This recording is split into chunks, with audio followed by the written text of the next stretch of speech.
What happens when one of America's most respected journalists decides she's done playing nice, and the most controversial royal walks straight into the storm thinking it's just another promo stop? The answer? A live television moment so devastating, so unfiltered, that even the audience forgot to breathe. Robin Roberts adjusted her blazer in the bright lights of Good Morning America. It was supposed to be another celebrity interview, another polished moment, another charming prince pitching his latest charitable cause. But this morning, she wasn't here to play along. Behind the camera, murmurs from the crew hinted that something was off. Robin, known for her composure and warmth, had been unusually quiet in prep. Not cold, focused, intent, as if she'd made a decision. The clock struck 8:00 a.m. Prince Harry strode onto the set, flashing that rehearsed smile. Crisp shirt, no tie, sleeves neatly rolled. Casual but calculated. He greeted Robin with that signature charm.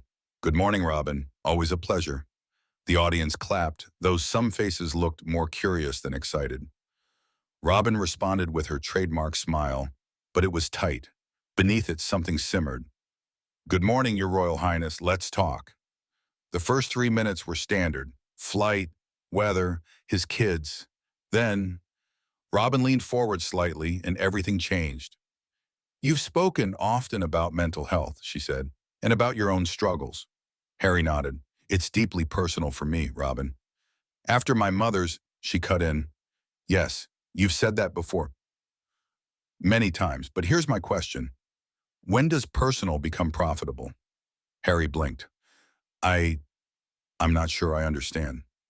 Robin didn't flinch. The Netflix deals, the book, the Oprah interview, all of it framed as healing, but millions of dollars changed hands while your family remained silent. The studio fell silent. Harry opened his mouth, closed it. Robin continued, voice calm but steely. "Do you believe sharing private conversations with your father and brother on a global stage helped anyone? Or just helped your brand?" A ripple went through the audience. Harry shifted in his seat. I think people deserve to know the truth." "Your truth," she corrected. "But what about their truth, the ones who can't respond? The ones you've silenced with your own narrative?" The prince hesitated. "It's not about blame, isn't it?" she pressed. "You've painted them as cold, racist, emotionally unavailable, and then demanded privacy for yourself. How does that work?" Camera phones began popping up in the audience. Something was happening, and everyone could feel it. This wasn't an interview. It was a reckoning. Prince Harry swallowed hard.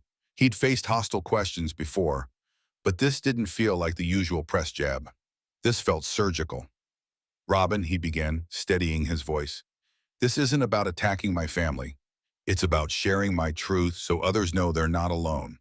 Robin tilted her head. "And to share that truth, it required millions in Netflix funding, a book deal, a docuseries where you accused your own family of racism." The audience flinched at the word. Racism. Harry's eyes darted toward the wings. His team was off stage, fidgeting. No one expected this line of questioning so early. Not like this. He tried to regain control. "It's not about the money. It never was." "Then what is it about?" Robin shot back. "Because if this was healing, if this was advocacy, why does it look like revenge from where everyone else is sitting?" The studio was holding its collective breath.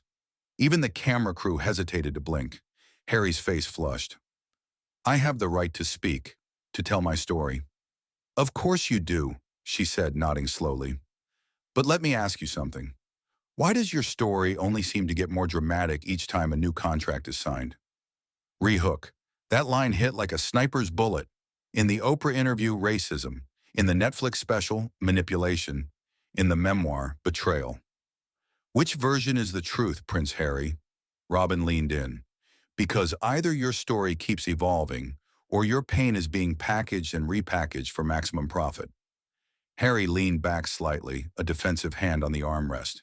That's not fair. No, Robin agreed. What's not fair is dragging private conversations with your grieving father into public view. What's not fair is portraying your brother as violent in a best-selling book. What's not fair is demanding sympathy while cashing in on family secrets.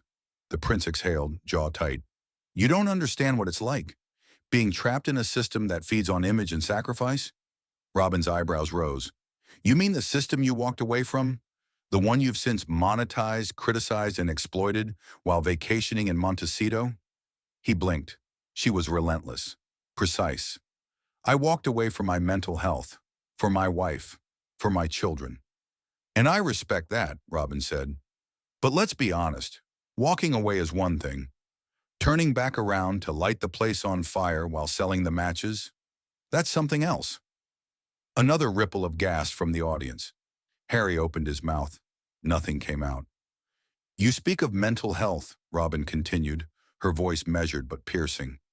Yet you've used your platform not to unify, but to divide. Not to heal, but to expose. What part of that is noble? Silence. You say you broke the cycle, she added, but it looks like you just shifted the pain onto new victims. Your own family. Harry's face was pale now, almost ashen. His public mask, so carefully constructed, was cracking at the edges. Robin leaned forward one last time. If this is what healing looks like, Your Highness, why does everyone around you seem more wounded than ever? For the first time, Prince Harry looked like he wanted to disappear. His hands trembled slightly as he adjusted his posture, as if physical movement could anchor him back into control. But the illusion was gone. The audience had seen the cracks. Robin Roberts was far from finished. You've said, she continued evenly, that you're trying to raise awareness, that sharing your experience is about helping others. But if that's true, then why does it always come at the expense of the people who raised you? Harry opened his mouth, again, and again paused. I never meant to hurt anyone, he said finally, but silence wasn't an option anymore. Robin raised an eyebrow. Silence wasn't an option, or obscurity wasn't. That landed harder than anything else had. You walked away from the royal family, Prince Harry, she said, her voice calm, deliberate. But you never really left, did you? You took the palace walls with you. You brought them into every deal, every interview, every memoir. He shifted, visibly uncomfortable. This isn't easy, he muttered. Robin nodded. No, I'm sure it isn't. But was it easy for your father to read how you portrayed him as emotionally cold and incapable of love? Was it easy for your brother's children to hear you describe him as physically violent? You claim to protect your family now, but which family are you talking about? Re-hook. The air turned thick, like the moment before a storm breaks. Because this wasn't just journalism anymore. It was personal, precise, ruthless in its clarity. You've asked the world to see you as a victim, she went on, but you've never once apologized. Not to your father, not to your grandmother before she passed. Not even to the people you dragged into a spotlight they never asked for. Harry's voice wavered. I was telling my story. I needed to be heard. And you were, Robin said coldly. By millions. And now? Now I'm asking you to listen. Harry stared at her, eyes glinting with a mix of frustration and helplessness. You're twisting everything I've said, making it sound malicious. Robin leaned in, eyes locked on his. Then correct me, right now. Look into this camera and tell the American people that you would have shared those private family moments even if there hadn't been a multi-million-dollar paycheck attached. The silence was brutal. The studio audience didn't move. Even the blinking red light of the camera seemed to freeze. I don't know, he admitted finally, the words like glass in his throat. I thought it would help people understand. Understand what exactly? Robin pressed. That royalty is hard, that being born into privilege came with pressure, that your father didn't always say the right thing. He looked stunned, cornered. There are people watching this right now who've lost parents, who work 3 jobs to feed their families, who've faced depression without a platform. And they did it without turning on the people who raised them. So why should you be the exception? His lips parted. I didn't ask to be born into this life. Robin's voice dropped to a whisper. Neither did your brother. Neither did your grandmother. But they didn't burn the whole house down on their way out. Harry looked away. His hands were clenched now, his jaw tight, but no words came. Robin turned back to the camera. "This isn't about blame," she said. "It's about accountability. Because if you're going to profit from your story, then you owe the world the whole truth, not just the parts that make you look good and everyone else look cruel." Harry finally spoke. Quiet, uncertain. "I never claimed to be perfect." "No," Robin replied, "but you claim to be honest. And honesty, Prince Harry, means acknowledging when you have hurt people, even if you didn't mean to." He closed his eyes for a long second as if trying to hold something in. Maybe anger, maybe regret, or maybe, finally, understanding. Harry's breathing was shallow now. The studio lights, once merely warm, now felt blistering against his skin. He tugged at his collar. His carefully unbuttoned shirt suddenly felt like a noose. Across from him, Robin Roberts remained poised, calm, steady, like a veteran pilot flying straight into turbulence without blinking. "You've said this was about breaking cycles," she continued, her voice low but firm, "but all we've seen is you recreating the very cycle you claim to be escaping." Harry blinked, caught off guard. "You say the institution silenced you," she went on. "Now you're the one silencing others, with a microphone, a platform, and a production crew behind you." He tried to cut in. "Robin, No," she said sharply. "Let me finish." There was no more applause, no laughter, no movement, only raw tension, like a courtroom seconds before a verdict. "Your mother," she said, voice suddenly softer, "was beloved because she gave more than she took.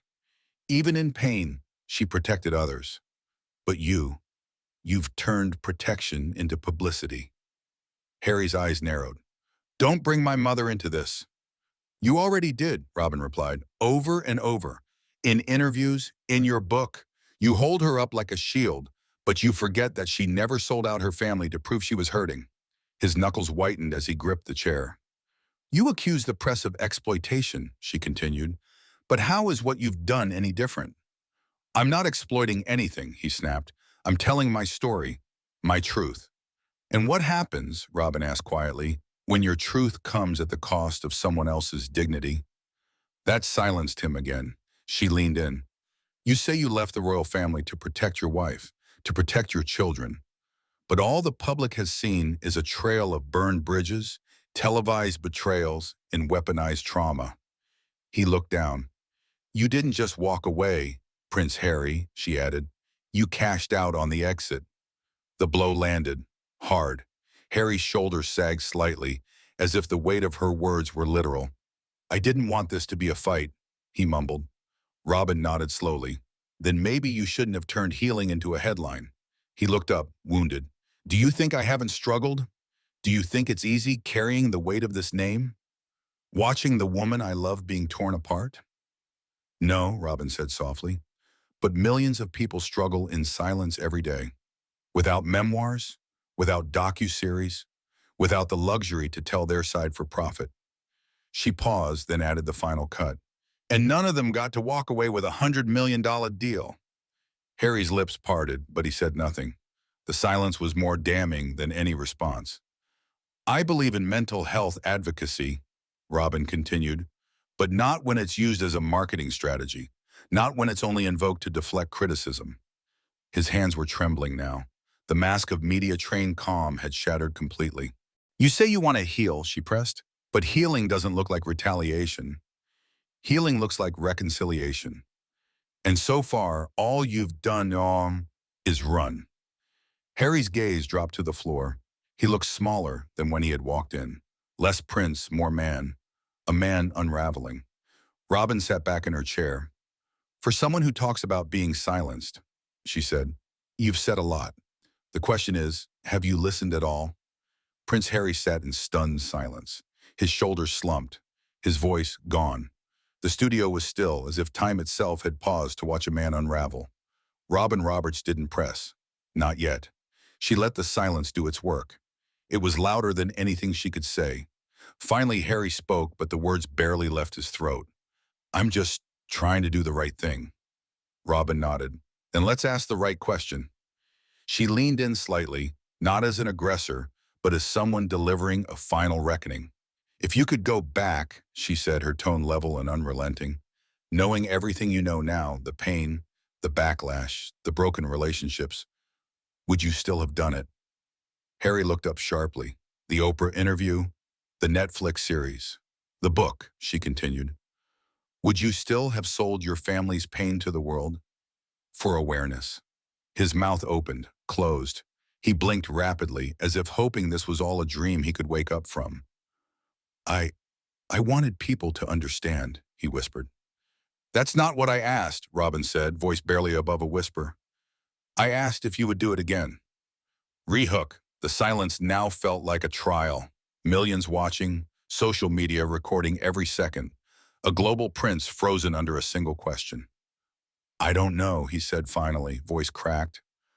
I honestly don't know. Robin sat back, eyes narrowing just slightly. That, she said, may be the most honest thing you've said today. He stared at the floor as if it might swallow him whole. Robin turned toward the camera. Ladies and gentlemen, she said, that is Prince Harry. Not the polished narrative, not the curated victimhood, but the man behind the PR, uncertain, unresolved, and unable to say if the price he paid was worth what he gained. Harry sat motionless. His mic was still clipped on, but his presence had vanished. And maybe that's the real tragedy, Robin said quietly, that in trying to break free, he broke everything else with him. She looked back at Harry one last time. We're done here, she said softly. Harry didn't respond, didn't thank her, didn't even look up. As the camera panned out, the world saw him, sitting alone, defeated, while Robin calmly transitioned to the next segment with the elegance of a journalist who just delivered the most brutal takedown in television history.